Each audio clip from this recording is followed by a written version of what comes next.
TV Bula no ar, eu sou o Buddenbrook, deserdado Ademir Luiz, e hoje vamos falar do livro escolhido para ser lido em nosso Clube do Livro do mês de março, Morte em Veneza, um livro potencialmente fatal.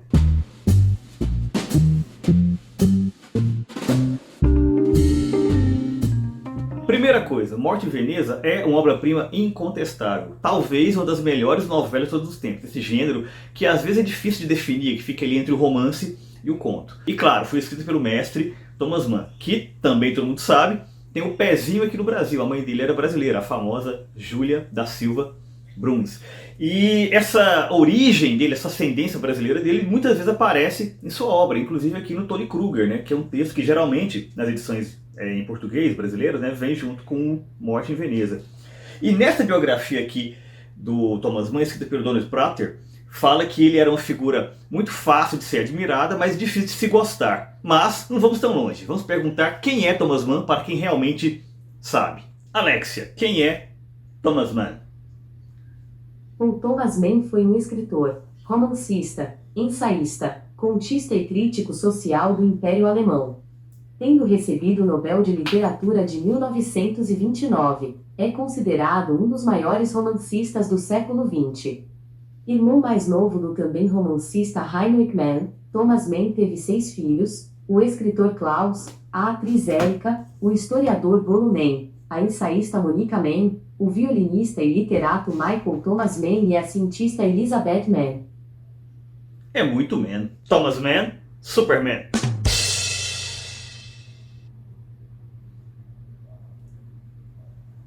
Desculpa, eu não consegui evitar. Um dos grandes temas da literatura de Thomas Mann é a arte, o sentido da arte. Isso vai aparecer com muita força, inclusive, em A Morte em Veneza. E ele escreveu muito sobre esse tema, inclusive uma série de ensaios que está neste livro aqui, O Escritor e Sua Missão. Aqui com o subtítulo Goethe, Dostoiévski, Ibsen e outros. Lembrando que o grande projeto literário de Thomas Mann era ser o novo Goethe. E Thomas Mann não poupou esforço em alcançar esse objetivo. Olha só um pedacinho do cartel do homem.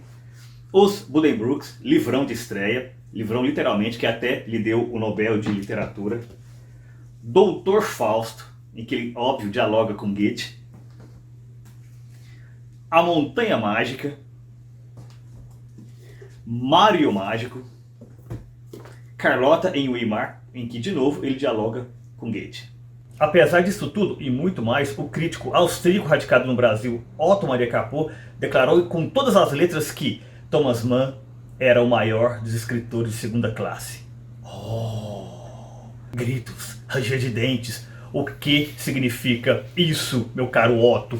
Muita gente fica chocada com isso, mas calma que eu explico, não criemos pânico. Basicamente é o seguinte: para Otto Maria Capô, o Thomas Mann ele não está naquele primeiro grupo de escritores, aqueles que criaram nações, que criaram línguas, que isso aí está reservado para gente como Shakespeare, como Dante, como Cervantes, né, como o próprio Goethe. Mas Thomas Mann está naquele grupo de escritores extremamente talentosos, e desse grupo ele é exatamente o primeiro. Ou seja, fazendo comparação ali com o futebol, ele não é um Pelé, ele não é um Maradona, ele não é um Messi, um Cristiano Ronaldo, um Puskás, um Cruyff, mas ele está ali no segundo grupo. Ele é um Zico, ele é um Sócrates. Tá bom, né? Não é um Marcelinho Carioca. Thomas Mann era um estilista da linguagem, um pensador da literatura. Ele levou muito disso para A Morte em Veneza.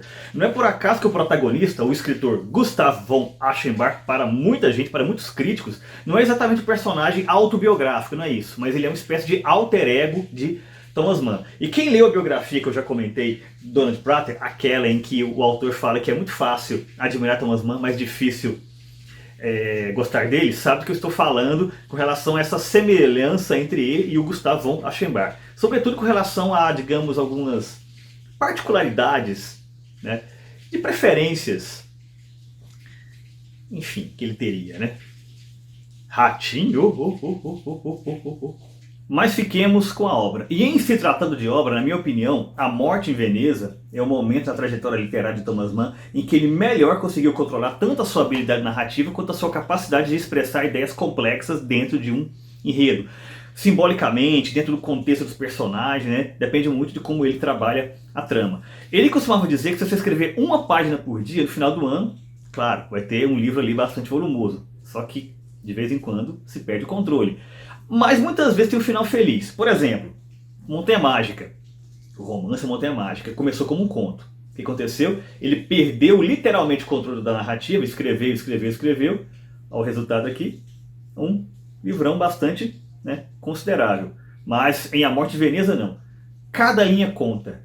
Cada página conta. Cada momento da narrativa tem uma ideia expressa de uma maneira esteticamente perfeita. Eu acho que A Morte em Veneza é muito provavelmente o livro de Thomas Mann que é mais lido atualmente. Um pouco pela temática, um pouco pelo volume, né, que é uma novela, tem ali uma facilidade de leitura. Um pouco também pela adaptação que o Luchino Visconti fez, né, de A Morte em Veneza, que é um filme extraordinário, uma obra-prima. Tão bom quanto o livro, inclusive, é um daqueles casos em que filme e livro se equivalem, mas independente disso, independente dessa popularidade da obra, ela segue sendo muitas vezes extremamente mal interpretada. Para muita gente, A Morte em Veneza é basicamente uma apologia à pederastia. Outros acham que é uma espécie de conto moralizante, né, em que se denuncia os perigos da luxúria em detrimento a uma moral burguesa ordenadora. Não falta quem considera que é uma espécie de parábola cristã, denunciando ali as tentações demoníacas, tal. Tem vários momentos ali em que aparecem figuras estranhas que seriam entes demoníacos que tentam Gustav von Aschenbach, né? Tudo isso aparece. É claro, né? Tem aquele pessoal mais simplório que diz que é basicamente a história de um velhinho safado correndo atrás, né, de um novinho exibido. Não. Tudo isso é básico demais, básico demais. Não seria necessário um autor com o talento e a amplitude temática de Thomas Mann para escrever essa história se fosse apenas isso. Mas afinal de contas, que história se conta em A Morte em Veneza? Alexia, qual história é contada em A Morte em Veneza? Traduzido de calvertjornal.com. Baseado na famosa novela de Thomas Mann, Morte em Veneza conta a história de um autor moribundo, Gustav von Aschenbach, que se apaixona por um garoto, Tadzio. Até tu, Alexia. É o que eu sempre digo, nem a inteligência artificial, nem os artifícios da inteligência conseguem adentrar nas profundezas da alma humana. Poxa, isso foi bonito, hein? Em minha percepção, A Morte em Veneza é uma narrativa sobre o impacto que a beleza, não a beleza banal, mas a beleza no aspecto transcendente, artístico, tem sobre o espírito humano. E é por isso que dialoga fortemente com o conceito de Síndrome de Stendhal. Alexia, o que é Síndrome de Stendhal? Não conheço essa. A síndrome de Stendhal é um distúrbio mental observável em casos moderados todos os anos em museus, diante de prédios históricos, diante de obras de arte e tal, em vários lugares do mundo. Em Londres, em Paris, em Portugal, aqui no Brasil, no Oriente e tudo mais. E foi catalogado pela primeira vez como um distúrbio psiquiátrico, né, pela psiquiatra italiana Graziella Magherini em 1979, baseado em um texto do século XIX do escritor Henri-Marie Bailey, que é o famoso Stendhal, autor do clássico O Vermelho e o Negro. Ele conta que em uma visita que ele fez a Florença, ele visitou a Basílica de Santa Croce e olhando ali os afrescos de Giotto, né, belíssimos, né, ele começou a se sentir mal, começou a sentir tonteira, começou a sentir suores, uma sensação de queda e ao mesmo tempo um êxtase extraordinário, né, sensações angelicais. Ele teve que sair da Basílica. E lá de fora, pensando, respirando, tal, ele concluiu que foi o impacto da beleza extrema, né, que o atingiu fisicamente. Isto é a síndrome de Stendhal. Aprendeu, Alexia? Este é o ponto. Quando o discreto e respeitável escritor Gustav von Aschenbach, protagonista de A Morte em Veneza e alter ego de Thomas Mann, visita Veneza por recomendação médica, para se recuperar de um problema de saúde, e acaba se deparando com esse jovem polonês, esse adolescente polonês belíssimo, ele tem um encontro ali com a beleza extrema. Não podemos confundir pura e simplesmente com a beleza da luxúria por si só. Não é apenas isso. Como eu falei, não precisaria de Thomas Mann para escrever essa história se fosse apenas isso. Temos que pensar para além disso. Na minha opinião, foi como uma espécie de encontro com as sereias no modo Ulisses, no modo homérico. O canto da sereia está lá, a sedução da sereia está lá. Às vezes a sereia nem tem noção do que está fazendo, ela é apenas, né, uma força da natureza, ela é apenas um ente natural. Agora, o que importa é a maneira como o ser humano encara isso. E como Gustav von Aschenbach fez, ele acabou caindo. A história é uma tragédia. Por isso que nós podemos interpretá-la exatamente como esse encontro com a síndrome de Stendhal num caso extremo, um caso que pode inclusive, né, ser levado às vias do fatal. O quanto de beleza o ser humano é capaz de aguentar? Esta é a pergunta que Thomas Mann faz no livro.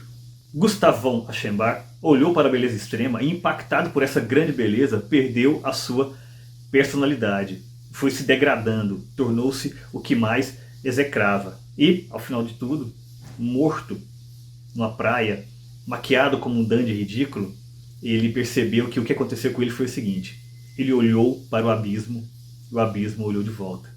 Ele pensou: que lindos olhos o abismo tem. Último parágrafo de A Morte em Veneza. Minutos passaram até virem auxílio do que caíra de lado na cadeira. Levaram-no para o seu quarto. E, ainda no mesmo dia, o mundo, respeitosamente comovido, recebeu a notícia de sua morte. Sim, ele morre no final. Não é spoiler, está no título, mas o que realmente importa é que a cólera matou Gustav von Aschenbach oficialmente. É o que está em seu atestado de óbito. Mas nós sabemos, na condição de leitores da novela, que o que verdadeiramente o matou foi a perda da virtude platônica, que sempre guiou a sua vida e a sua arte. Platão dizia: o que é bom, belo e justo anda junto. Mas nós sabemos que nem sempre. Concorda? Discorda? Quer participar de um debate mais aprofundado sobre A Morte em Veneza? Então participe do nosso Clube do Livro Bula de março. O encontro vai acontecer na última quinta-feira do mês, dia 30 de março, às 19h30, numa transmissão via Meet. E lembre-se, o que for falado do Clube do Livro, fica no Clube do Livro.